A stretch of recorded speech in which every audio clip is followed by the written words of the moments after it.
कृष्ण वंदे जगद्गुरुम्। 9वां अध्याय का पहला और दूसरा श्लोक। 9वां अध्याय का पहला श्लोक। श्री भगवानुवाच इदंतु ते गुह्यत्म प्रवक्ष्याम्यंसूर्वे ज्ञान विज्ञान सहित यज्ञात्वा मोक्ष से शुभात। ऊपर कहे गए श्लोकों का अर्थ है। श्री भगवान बोले, यह अत्यंत गोपनीय विज्ञान सहित ज्ञान दोषदृष्टिरहित तेरे लिए तो मैं फिर अच्छी तरह से कहूंगा, जिसको जानकर तू अशुभ से अर्थात जन्ममरण रूप संसार से मुक्त हो जाएगा। इदंतु ते गुह्यत्म प्रवक्ष्याम्यंसूर्वे का अर्थ है, भगवान के मन में जिस तत्व को, विषय को कहने की इच्छा है, उसकी तरफ लक्ष्य कराने के लिए ही यहाँ भगवान सबसे पहले इदम, यह शब्द का प्रयोग करते हैं। उस तत्व की महिमा कहने के लिए ही उसको गुह्यत्मम कहा है, अर्थात वह तत्व अत्यंत गोपनीय है। यह अत्यंत गोपनीय तत्व हरेक के सामने नहीं कहा जा सकता, क्योंकि इसमें भगवान ने खुद अपनी महिमा का वर्णन किया है। जिसके अंतःकरण में भगवान के प्रति थोड़ी भी दोषदृष्टि है, उसको ऐसी गोपनीय बात कही जाए तो वह भगवान आत्मश्लाघी हैं, अपनी प्रशंसा करने वाले हैं, ऐसा उल्टा अर्थ ले सकता है। इसी बात को लेकर भगवान अर्जुन के लिए अनसूर्य विशेषण देकर कहते हैं कि भैया, तू दोषदृष्टिरहित है, इसलिए मैं तेरे सामने अत्यंत गोपनीय बात को फिर अच्छी तरह से कहूंगा, अर्थात उस तत्व को भी कहूंगा और उसके उपायों को भी कहूंगा। प्रवक्ष्यामि पद का दूसरा भाव है कि मैं उस बात को विलक्षण रीति से और साफ साफ कहूंगा, अर्थात मात्र मनुष्य मेरे शरण होने के अधिकारी हैं। चाहे कोई दुराचारी से दुराचारी, पापी से पापी क्यों न हो, तथा किसी वर्ण का, किसी आश्रम का, किसी संप्रदाय का, किसी देश का, किसी वेश का कोई भी क्यों न हो, वह भी मेरे शरण होकर मेरी प्राप्ति कर लेता है। यह बात मैं विशेषता से कहूंगा। ज्ञान विज्ञान सहितम का अर्थ है, भगवान इस संपूर्ण जगत के महाकारण हैं, ऐसा दृढ़ता से मानना ज्ञान है, और भगवान के सिवाय दूसरा कोई तत्व नहीं है, ऐसा अनुभव होना विज्ञान है। इस ज्ञान विज्ञान को जानकर तू अशुभ संसार से मुक्त हो जाएगा। यह ज्ञान विज्ञान ही राजविद्या, राजगुह्य आदि है। इस धर्म पर जो श्रद्धा नहीं करते, इस पर विश्वास नहीं करते, इसको मानते नहीं, वे मौतरूपी संसार के रास्ते में पड़ जाते हैं और बार बार जन्मते मरते रहते हैं। ऐसा कहकर भगवान ने ज्ञान बताया। अव्यक्त मूर्ति मेरे से ही यह संपूर्ण संसार व्याप्त है, अर्थात सब कुछ मैं ही मैं हूँ, दूसरा कोई है ही नहीं। ऐसा कहकर भगवान ने विज्ञान बताया। प्रकृति के परवश हुए संपूर्ण प्राणी महाप्रलय में मेरी प्रकृति को प्राप्त हो जाते हैं और महासर्ग के आदि में मैं फिर उनकी रचना करता हूँ, परंतु वे कर्म मेरे को बांधते नहीं। उनमें मैं उदासीन की तरह अनासक्त रहता हूँ। मेरी अध्यक्षता में प्रकृति संपूर्ण प्राणियों की रचना करती है। मेरे परम भाव को न जानते हुए मूढ़ लोग मेरी अवहेलना करते हैं। राक्षसी, आसुरी और मोहिनी प्रकृति का आश्रय लेने वालों की आशा, कर्म, ज्ञान सब व्यर्थ हैं। महात्मा लोग दैवी प्रकृति का आश्रय लेकर और मेरे को संपूर्ण प्राणियों का आदि मानकर मेरा भजन करते हैं, मेरे को नमस्कार करते हैं। कई ज्ञानयज्ञ के द्वारा एक ही भाव से मेरी उपासना करते हैं, आदि आदि। ऐसा कहकर भगवान ने ज्ञान बताया।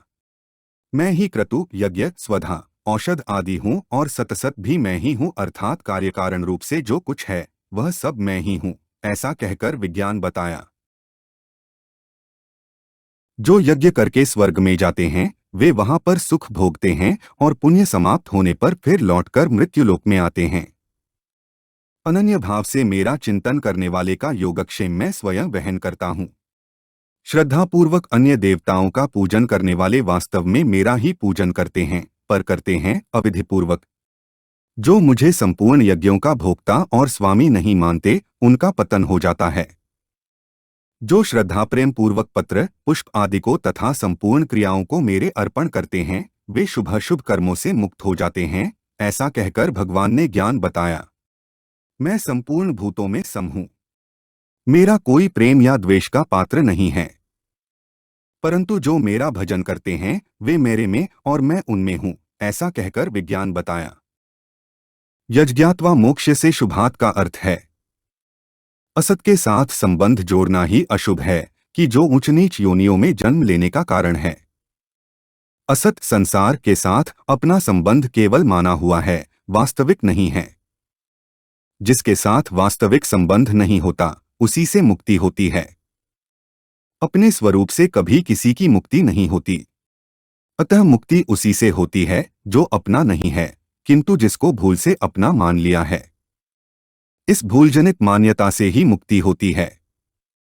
भूलजनित मान्यता को न मानने मात्र से ही उससे मुक्ति हो जाती है।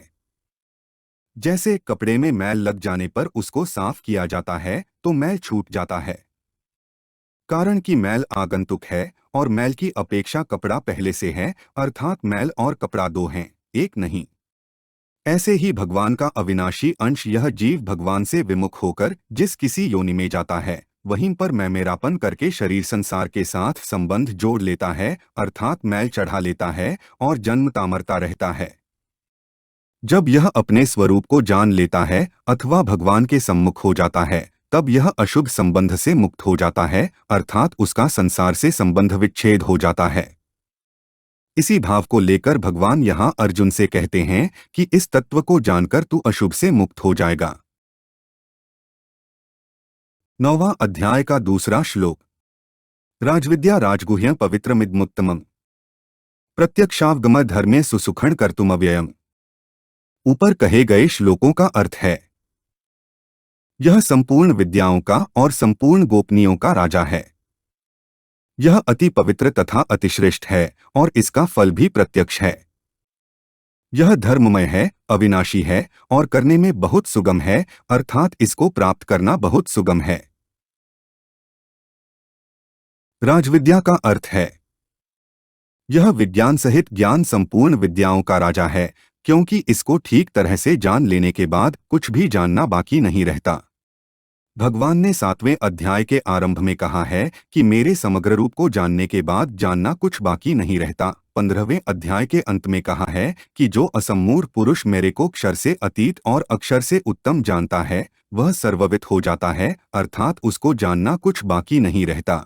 इससे ऐसा मालूम होता है कि भगवान के सगुण निर्गुण साकार निराकार व्यक्त अव्यक्त आदि जितने स्वरूप हैं, उन सब स्वरूपों में भगवान के सगुण साकार स्वरूप की बहुत विशेष महिमा है।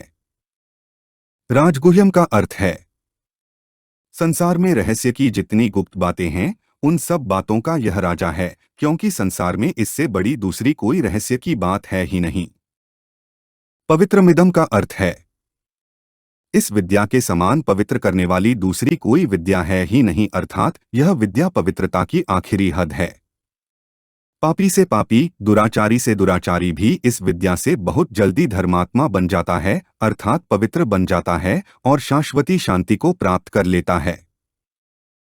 10वें अध्याय में अर्जुन ने भगवान को परम पवित्र बताया, चौथे अध्याय में भगवान ने ज्ञान को पवित्र बताया और यहाँ राजविद्या आदि 8 विशेषण देकर विज्ञान सहित ज्ञान को पवित्र बताते हैं।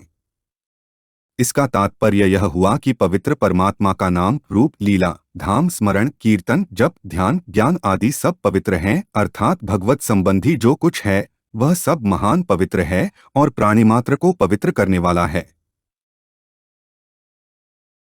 उत्तमम का अर्थ है, यह सर्वश्रेष्ठ है।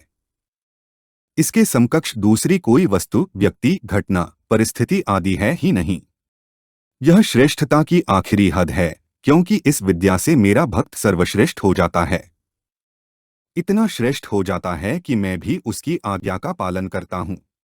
इस विज्ञान सहित ज्ञान को जानकर जो मनुष्य इसका अनुभव कर लेते हैं, उनके लिए भगवान कहते हैं कि वे मेरे में हैं और मैं उनमें हूँ, अर्थात वे मेरे में तल्लीन होकर मेरा स्वरूप ही बन जाते हैं।